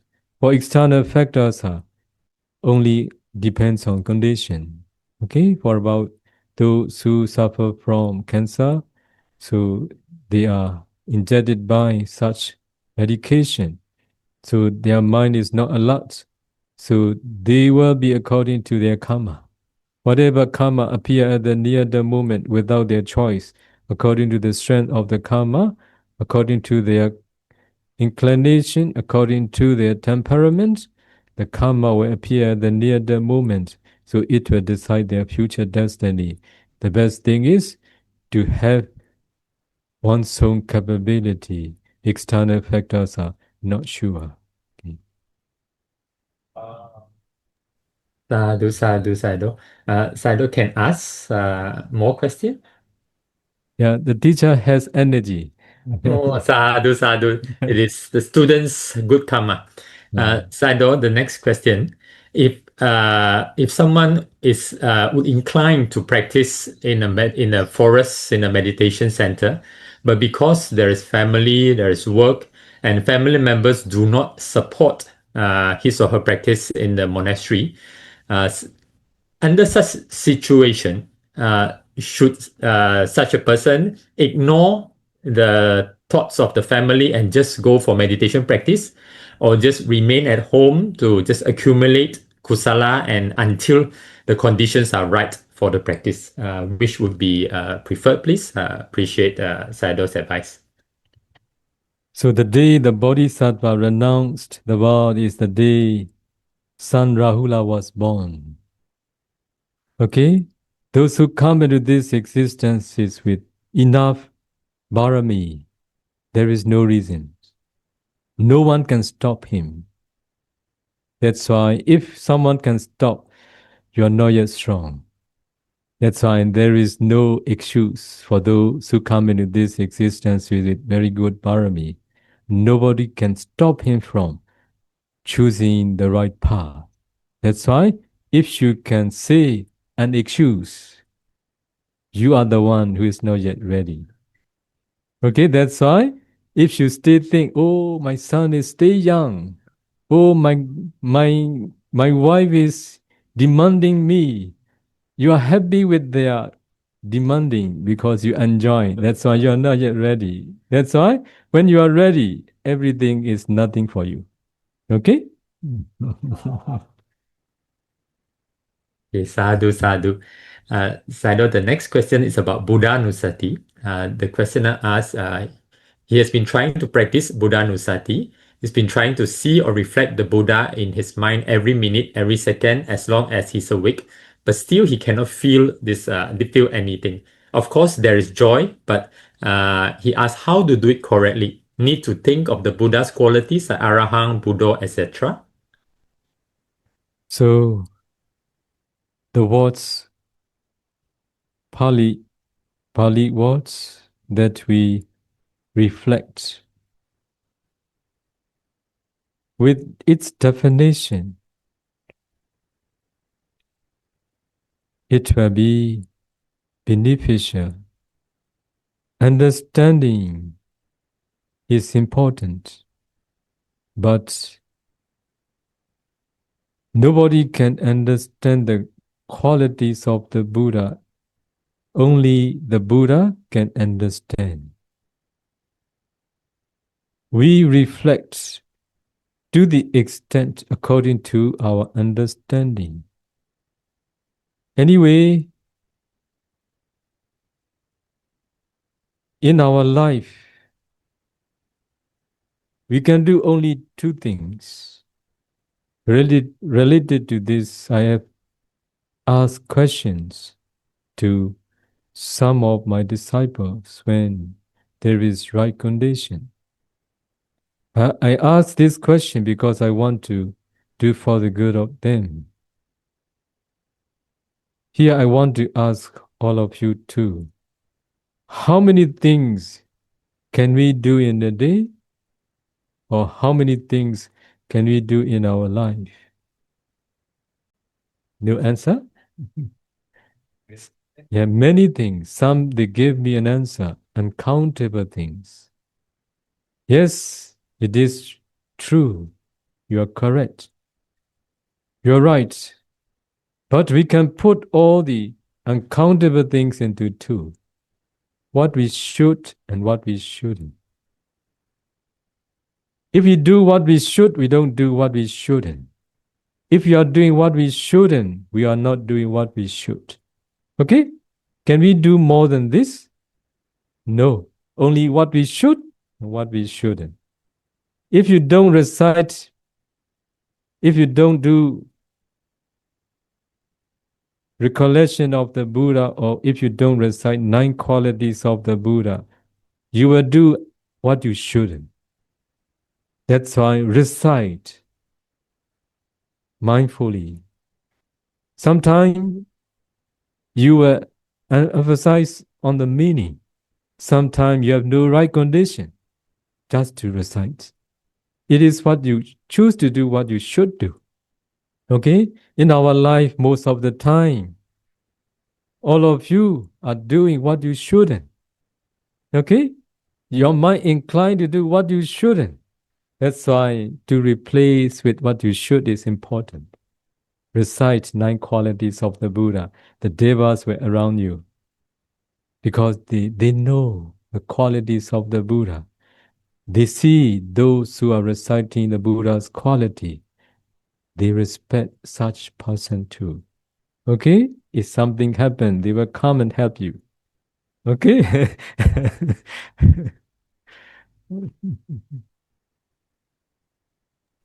Also, those who are reciting 9 qualities of the Buddha, their body is like a jediya. Okay? Because of overwhelming of the qualities of the Buddha, reciting all the time. This is what I have done when I was young. It helped me a lot. Okay? It prevent me from dukkha. Okay? Okay, that's why please do. It is not difficult. It is easy. Please make a choice to do what you should. Okay? Okay. Sadhu, sadhu, sadhu, sadhu. Another question. ကျတော့ဗျာတပည့်တော်မြန်မာလိုပဲမေးရှာခွင့်ပြုပါဗျာဟုတ်တနည်းအနေနဲ့ဆရာတော်ဘုရားဆရာတပည့်တော်ဟိုအတုပကမ္မထံပြန်တောင်းပြီးတော့အဲ့ဒီညစားပြီးတော့အတုပကမ္မထံပြန်ပြီးတော့ထိုင်ပါတယ်ဗျာထိုင်တော့တပည့်တော်မရဲ့အတော်ဆုံးကမြင်ဘူးထားတဲ့သူ့ရဲ့အလောင်းကောင်ကြည့်ပြီးတော့ထိုင်ပါတယ်ဗျာအဲ့ဒီအလောင်းကောင်ကပါဇက်နည်းနည်းဟာပြီးတော့ရှာလေးနည်းနည်းထွက်နေတဲ့ဟာကိုတပည့်တော်မြင်ထားရှိပါဗျာပထမ9မိနစ်10မိနစ်ကတော့အဲ့ဒီပေါ်နေတဲ့မျက်နှာကိုပဲတောက်လျှောက်ကမ္မထမ်းရှုနေတယ်9မိနစ်10မိနစ်ကြော်လာတဲ့အချိန်မှာအဲ့အလောင်းကောင်ရဲ့သပင်ကနေပြီးတော့တဖြည်းဖြည်းနဲ့မျက်ခုံးမွေးနှာခေါင်းသူ့ရဲ့အဲ့ပေါ်နေတဲ့ရှာအထဲကသွားနဲ့အတွင်းထဲကိုပါလိုက်ပြီးတော့ရှုတယ်လို့မျိုးဖြစ်လာတာဗျာအဲ့ဒါစိတ်ကူးနဲ့ပဲညံစိတ်ကူးနဲ့ကြည့်နေရလားဒီအလောင်းကိုပဲမြင်နေရလားဆိုတာလည်းမသေးခွဲပါဘူးဗျာ အလောင်းထဲဝင်သွားတယ်လို့ခံစားရတယ် တင်မဗျာဒီရှာကနေစပြီးတော့ရှာကိုကြည့်နေရတယ်ပြီးတော့ဘေးထဲမှာရှိရဲ့သွားရယ်ပေါ့နော်တဖြည်းဖြည်းနဲ့အဲ့လိုအတွင်းထဲမှာရှိရဲ့ကလေးစားတွေကိုဝင်ကြည့်နေတဲ့ပုံစံမျိုးဖြစ်လာဗျာ မြင်ရလား အများကြီးတော့မမြင်ရဘူးဗျာအဲ့မြင်အပေါ်ပိုင်းမှာမြင်ရတဲ့ရှာနဲ့သွားနဲ့ကိုတော့မြင်ရပြီးတော့အဲ့ရှာနဲ့သွားနဲ့မှာအသက်မရှိတဲ့အချိန်မှာနဲ့အသက်ရှိတဲ့အချိန်ရဲ့ကွာခြားချက်ကိုတော့ခံစားမိရဗျာ ဟုတ်ပြီ So I should correct you. I should explain the way what you should practice for the repulsiveness Asubha meditation. So as I have heard what you experience with your meditation, I have suggested you just to engage practicing Asubha repulsiveness meditation. When you pay attention at dead body, external female dead body, please don't analyze each part of the body. Please pay attention as a whole. Maintain seeing. This is the first step and the most important step for the achievement of Asubha meditation. If you're going to pay attention to certain part, and it can disturb your mind and your meditation too, just maintain. Suppose if you are able to pay attention to the whole dead body, pay attention. If it is not convenient, whichever part of the body you feel easy to pay attention, just be with it. Only then you will be able to maintain by reciting Asubha, Asubha, repulsiveness, repulsiveness. If you just maintain seeing that part of the body until you attain concentration, it will be the best. Okay? Brother Didi, any question? Yes, Saido, many questions, Saido. Saido, maybe I choose one. Just now, Saido mentioned about Asada, Adinava, and Nisarana. So there's a follow-up question regarding that. Regarding Adinava, because we live in a fortunate rebirth, so how should we see the thought and danger of our life in order to arouse this strong sense of urgency, the samvega, in order to practice? And for Nisarana, is that referring to the Eightfold Noble Path, please? So, we all see happiness in sensuality. This is the same experiences of almost all. It is impossible to develop thought and danger of sensuality. It is not just by present karma, understanding the fault and the danger of sensuality will not occur. Only those who have accumulated karma to make free from suffering in their past, whether they are rich, whether they are successful, whether they are well known, whether they are prosperity, because of their accumulated karma related to making an end of suffering in their past. Even though they are rich, they see the fault and the danger. Even though they are famous, they are unhappy with their life existence, their life experiences. They see many pretension among. They see many fault and dangers inherent behind their sensuality. That's why, because of poverty, not that people see the fault and the danger because they are poor, because of accumulated karma. When times ripen, sense of urgency arose in them. That's why it is supported by past karma. If we see a certain result, the main cause is past karma. Present cause is supporting cause only. Okay? Everybody want to be wealthy, but not that everybody can be a wealthy person. Those who have accumulated karma to be a prosperity, to be a wealthy person, to have a lot of prosperity in this very life, if they make an effort. Compared to those who are very poor, those who are very rich, their effort is not strong as poor person. Because of their past strong karma, if they do, such thing happen. Okay, that's why sense of urgency will arise in those who have accumulated good karma, with the aspiration to make an end of suffering in their past. So in this very life, if you practice the Dhamma, and if you know and see the Dhamma as they really are, sense of urgency arose at a certain time because of seeing the rising and perishing of ultimate mentality, materiality, and their causes. At that time, sense of urgency is for the eradicating of defilements. The first sense of urgency is to renounce the world. Without the support of past karma, sense of urgency may arise but not strong. After a few minutes, disappear. Okay? Okay, the last question. Saido, regarding how to watch and control our mind, theoretically, we may understand how we should, and also in meditation, sometimes the mind is clear and makes sense. However, in daily life, when we are facing with emotions, conflicts, worries, the mind gets carried away still by reaction. So how can we train ourselves so that this understanding becomes a stable habit of the mind instead of something that is only understood during meditation?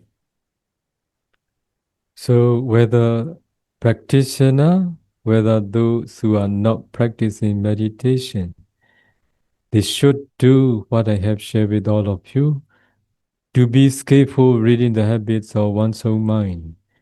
I notice many practitioners, those who can practice well, they are not yet skillful reading the habits of their own mind. Yes, and in their daily life, they have many problems. They cannot deal, they cannot cope with what they encounter, especially because they are not skillful reading the habits of their own mind. That's why they cannot bring their defilements under control in their daily life. That's why the most important thing to do for all, young and old alike, all should train to be skillful reading the habits of one's own mind. They should be mindful all the time. Morning till night, whatever they do, they can observe their mind. Whether driving, whether doing their job, or whether doing any other activities, they can pay attention to their mind. The mind is instructing something. What is not good or what is good? Only two things. What we should or what we shouldn't. If we can catch our mental instructions when things happen, we can bring our mind under control if we are keep training. Only if we are those who are able to bring our mind under control, we can discipline, and we will not participate with unnecessary things. We need to accept. So after training our mind, if we are skillful reading the habits of our own mind, to be able to solve the problems we encounter with external things or internal defilements. What is important? Whether other people blame or complain, or whether other people praise you or blame you, you should be the one who accept everything. Praise and blame will come to all of us. So we are happy with the word of praise. We are unhappy with blame, complain. So we accept when we are praised by, also we participate with. When we are blamed by, we don't accept, but we participate with. Participating is the main cause of suffering. If someone complains, and if you participate with his complaint, you will suffer. And you will think about that things again and again. You will grasp even for your whole of your life. So that's why We should accept without participating, even when we are praised by. In the same way, when we are blamed by, nothing happens without causes. Even the Buddha, the perfect one, the one who have never done anything wrong as a Buddha, who is pure in morality, who is perfect in everything. There is no what he had done wrong as a Buddha. He is great. He is the teacher of all. Even to such great being,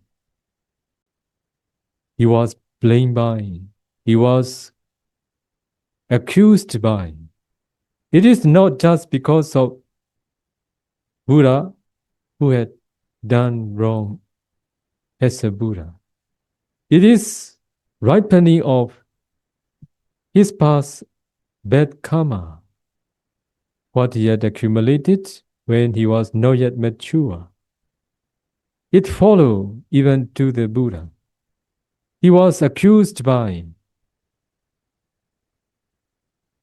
one lady, accused the Buddha. If there is no this lady, there will be another lady who is going to accuse the Buddha. Not because of that lady Buddha was accused by, just because of the ripening of his karma, even the Buddha cannot stop from arising of this accusation. That's why we should distinguish our present attitude, our present heart, and our past karma. We don't do wrong, but we are complained by, we are accused by. We should distinguish this is not because of our present karma. It is just because of the ripening of past karma. In this way, you need to accept. If you are praised by, even though you are not worth of praising, you will be praised by because of ripening of your past karma. That's why you need to accept both good and bad without participating.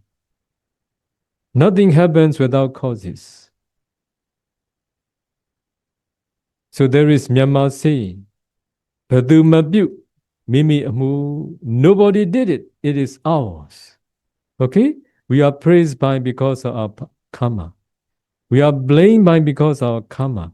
Nobody is the main cause. Actually, the ripening of our karma is the main reason. For that reason, understanding law of karma, we should accept both good and bad without participating. Only when we are skillful reading the habits of our own mind, we will be able to accept without participating. Participating is being a slave of defilements. We participate with like and dislike. We should not participate anything good or bad with like or dislike. Just to accept as it is. As it is. Okay? So repeat after me. Idammi punyam asavakaya vaham hotu. Idammi punyam nibbanasa pacayo hotu. Mama punya bagam